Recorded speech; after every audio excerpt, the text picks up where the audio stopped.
Good morning. আমি just Pelling থেকেই বেরোলাম, বেরিয়ে একটা শেয়ার গাড়ি ট্যাক্সি যেটা আছে ট্যাক্সি করে এলাম গেজিং ট্যাক্সি স্ট্যান্ড। সেখানে ভাড়া নিল 70 টাকা। আজকে আমি অ্যাকচুয়ালি শেয়ার ট্যাক্সিতেই রাবাংলা যাচ্ছি এবং গেজিং ট্যাক্সি স্ট্যান্ড থেকে রাবাংলার গাড়ি নিলাম। এখানে 11:45-এ একটাই গাড়ি আছে, 11:15-এ একটা গাড়ি আর 11:45-এ। সেটারই সিট পেয়েছি, মাত্র দুটোই সিট ছিল খালি, সেই দুটোতেই পেয়েছি। সিট নাম্বারও দিয়ে দিয়েছে 7-8, আর ভাড়া নিয়েছে দুজনের 400 টাকা, মানে 200 টাকা পার হেড। তো দেখি কিছুক্ষণ ওয়েট করতে হবে আমাকেও, কারণ গেজিংয়ে এখানে কিছু ব্রেকফাস্ট কিছু করে নেবো, কারণ এরপরে আবার 34 কিলোমিটার, এখান থেকে 34 কিলোমিটার রাবাংলা, সেটা জার্নি করতে হবে শেয়ার গাড়িতে। সময় মোটামুটি 1.5 ঘন্টা মতো লাগবে। এই হচ্ছে গেজিং ট্যাক্সি স্ট্যান্ড। দেখুন এখান থেকে বিভিন্ন জায়গার গাড়ি পাওয়া যায়। তো গেজিং অবধি শুধু ভাড়া নিল 70 টাকা করে, আর এখান থেকে 200 টাকা করে রাবাংলা। গেজিং ট্যাক্সি স্ট্যান্ডের পাশেই খাবারের দোকান অনেক। তো এখান থেকে আমরা টিফিন করছি রুটি আর সবজি দিয়ে। খুব ভালো, হালকা খাবার, খুবই ভালো। গেজিং থেকে গাড়িটা ছেড়ে দিল আমাদের শেয়ার গাড়ি। এই হচ্ছে গাড়ির অবস্থা। আমরা লাস্ট সেলটাই পেয়েছি, ফ্রন্ট সিটার গাড়ি যেহেতু। তো রাবাংলার উদ্দেশ্যে যাচ্ছি।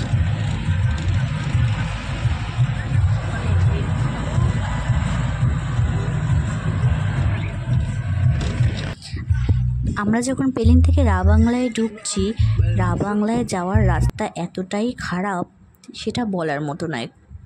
রাস্তায় বড় বড় ধস নেমেছে, রাস্তা তো নষ্ট হয়ে গেছে, উপরন্তু রাস্তা বন্ধও হয়ে গেছে। আমাদের অন্য রাস্তা দিয়ে গাড়ি ঘুরিয়ে নিয়ে গেছে, তাই টাইমটাও বেশি লেগেছে। এটা আমাদের জানা ছিল না যে এই রাবাংলার রাস্তাটা এতটা খারাপ। আমাদের কোমর সবার ব্যথা হয়ে গেছে। অনেক কষ্ট করে অবশেষে আমরা পৌঁছালাম রাবাংলায়। হচ্ছে বুদ্ধা পার্কের এন্ট্রি গেট, ওখান থেকে টিকিট নিতে হবে। এই বাদিকে হচ্ছে টিকিট কাউন্টার, সুন্দর করে সাজানো।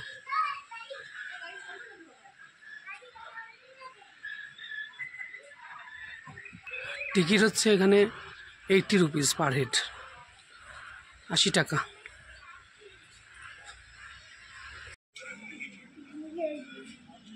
এখানে এই যে রাবাংলার বাইরেটাই, এখানে টিকিট কাউন্টার, টিকিট কাটা চলছে। সুমিত ওখানে টিকিট কাটছে আর আমরা এখানে ওয়েট করছি। এই যে এন্ট্রি, মেন এন্ট্রেন্স, এখান দিয়ে ঢোকার জন্য ওয়েট করছি। টিকিটটা হয়ে গেলেই ঢুকবো। এখানে একটা সুন্দর স্ট্যাচু দেখা যাচ্ছে, বুদ্ধদেবের, স্লিপিং বুদ্ধা, খুব সুন্দর লাগছে। কিন্তু ভেতরে ঢুকি আর এখানে ওয়েদারটা হঠাৎ করে পৌঁছে গেছি রাবাংলা বুদ্ধা পার্ক। এই হচ্ছে বুদ্ধদেবের স্ট্যাচু, যেটা রেপ্লিকা আছে।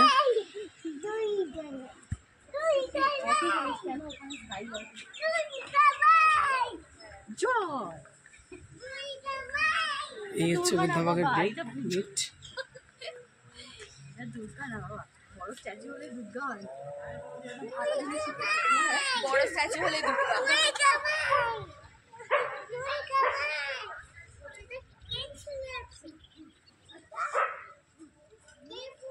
খুবই সুন্দর।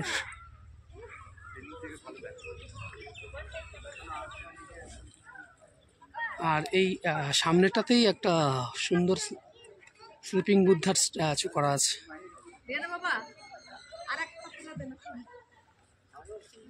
এখানে এসো, মাথার পিছে খোলো।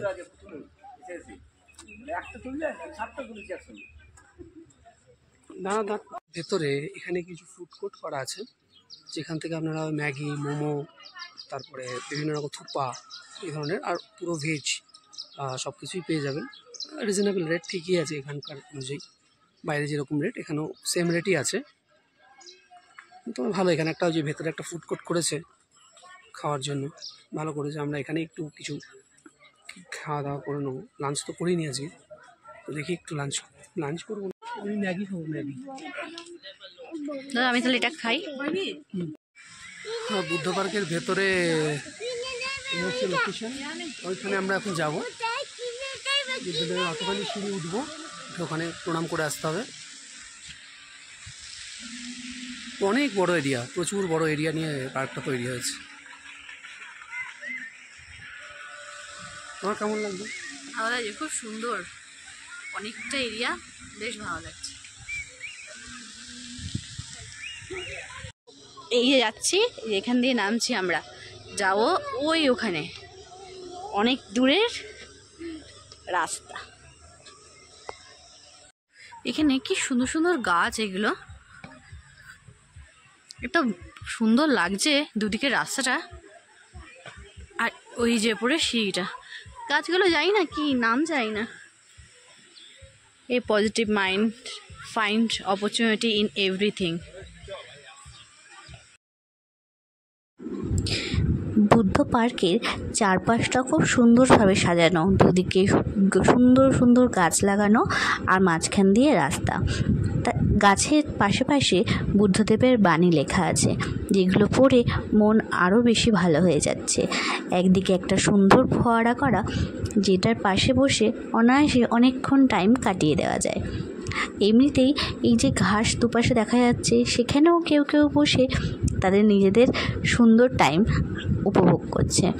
ওয়েদারটা ভীষণ পরিমাণে মেঘলা হয়ে গেছে, না হলে আরও বেশি ওয়েদারটা সুন্দর লাগতো।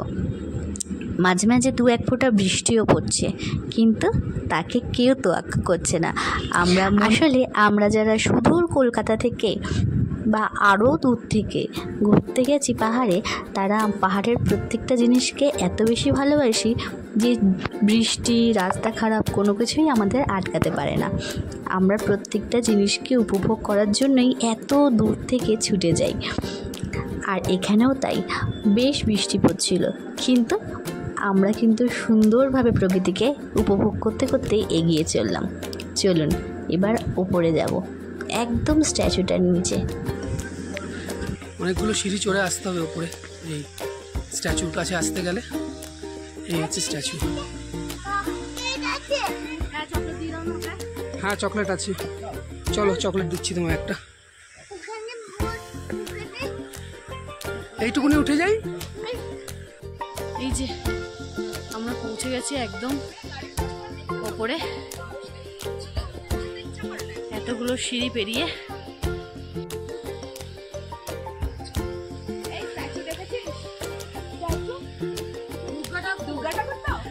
এখন এই সাইডটা বুদ্ধ পার্কের সাইড দিয়ে ঘুরছি, এই যে রাস্তা ধরে একবার ঘুরে চারপাশটা ঘুরছি। ওয়েদারটা খুব এত বাজে, না হলে খুব সুন্দর লাগতো ভিউটা।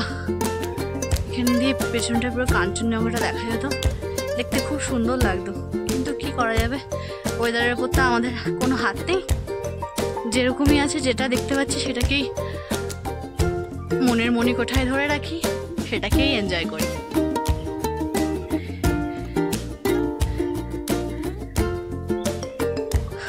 একটু যদি ওয়েদারটা ভালো হতো না, পুরো ভিউটাই চেঞ্জ হয়ে যেত।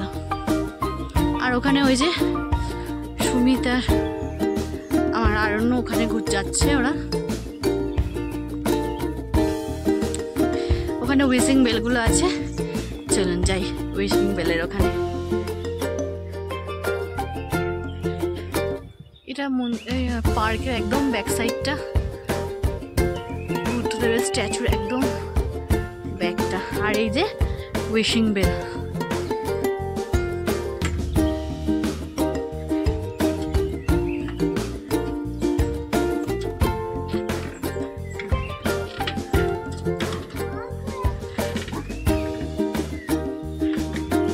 ঘুরিয়েছো তুমি? ঘুরিয়েছো?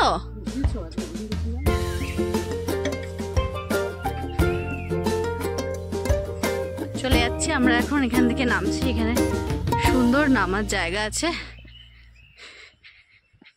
একটু বেশি ঢাল মনে হয়।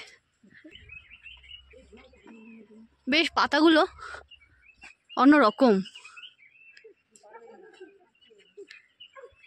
পাতাগুলো বেশ সুন্দর লাগছে। হ্যালো বন্ধুরা, রাবাংলা থেকে এই জাস্ট রাবাংলা বুদ্ধ পার্কের এই ব্যাক সাইডেই, মানে একদম ফ্রন্টেই রয়েছে হোটেল রেড পান্ডা, এখানে একটা রুম নিলাম, পড়লো 1200 টাকা। এই হচ্ছে লোকেশানটা হচ্ছে এত সুন্দর যে এই জাস্ট আমার হোটেল, এই হচ্ছে বুদ্ধ পার্ক। একটু চার্জটা বেশি এখানে, না হলে যদি নিচের দিকে হোটেল নিতাম তাহলে হয়তো 800-1000 টাকায় হয়ে যেত ডাবল বেডরুম। তবে ভালো রুম, আমি দেখাচ্ছি আপনাকে রুমগুলো। রুমটা খারাপ নয়, ভালো রুম। হোটেলের লোকেশানটা খুব ভালো। এর পিছনে ট্যাক্সি স্ট্যান্ড দেখতে পাচ্ছেন, ট্যাক্সিগুলো দাঁড়িয়ে আছে। এখান থেকেই সকালে আবার ট্যাক্সি ধরে আমরা বেরিয়ে চলে যাব নামচি। এছাড়াও এখানে অনেকগুলো খাওয়ার হোটেলও রয়েছে, এখানে খাওয়ার রেস্টুরেন্ট রয়েছে, এখানে সুন্দর সুন্দর রেস্টুরেন্ট রয়েছে, এখানেও আপনারা খাবার খেতে পারেন। জায়গাটা খুব সুন্দর।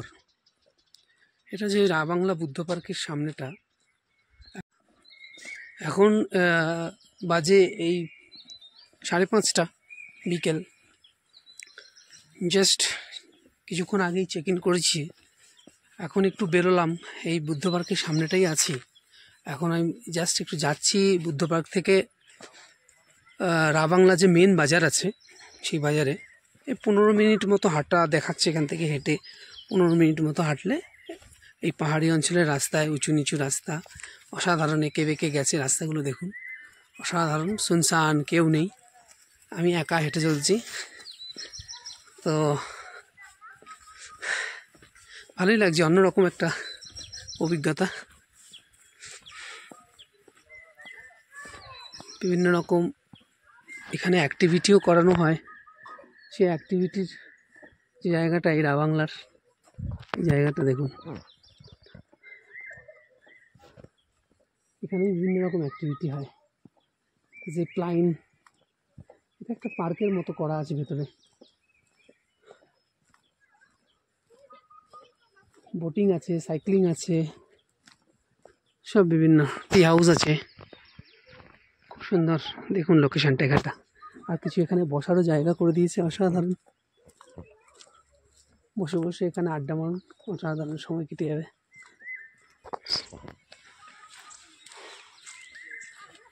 যাই গিয়ে দেখি একটু কেমন লাগে।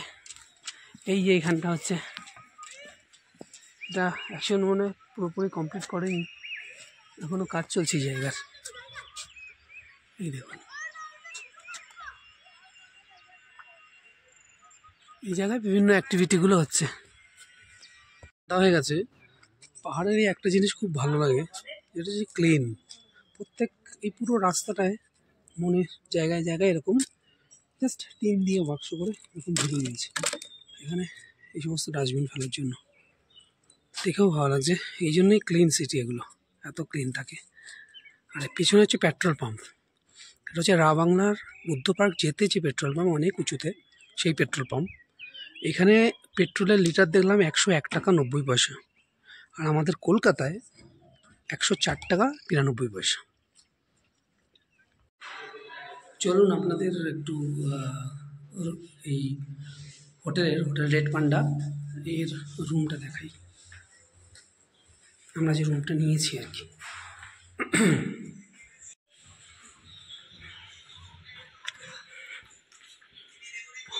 রুমটা অ্যাকচুয়ালি 4 বেডের রুম, এদিকে 2 বেড, এদিকে 2 বেড। আর এখানে দেখুন ঠান্ডায় মোটামুটি কাবু হয়ে গেছে, একজন মুড়ি সুড়ি দিয়ে বসে আছে। একটা ওই টি টেবিল দুখানা দিয়েছে, যেহেতু 4 বেডের রুম, দুটো চেয়ার, টিভি দিয়েছে কিন্তু যেটা চলে না, একটা মিরার, একটা ওয়ার্ড্রপ মতো দিয়েছে এখানে। আর এই হচ্ছে ওয়াশরুম, এই যে মেশিন, মিরার, জল আছে, আর ওয়েস্টার্ন কোমোড, গিজার আছে। মোটামুটি ঠিকই আছে। তবে আরেকটা জিনিস হচ্ছে রুমের যে স্পেশাল যেটা, সেটা হচ্ছে এই রুমের এখানে একটা উইন্ডো আছে, গ্লাস উইন্ডো। গ্লাস উইন্ডোটা খুললে, খুলতে হবে না, এই হচ্ছে বুদ্ধা পার্কের যে বুদ্ধা, তার মূর্তিটা একদম সামনেই।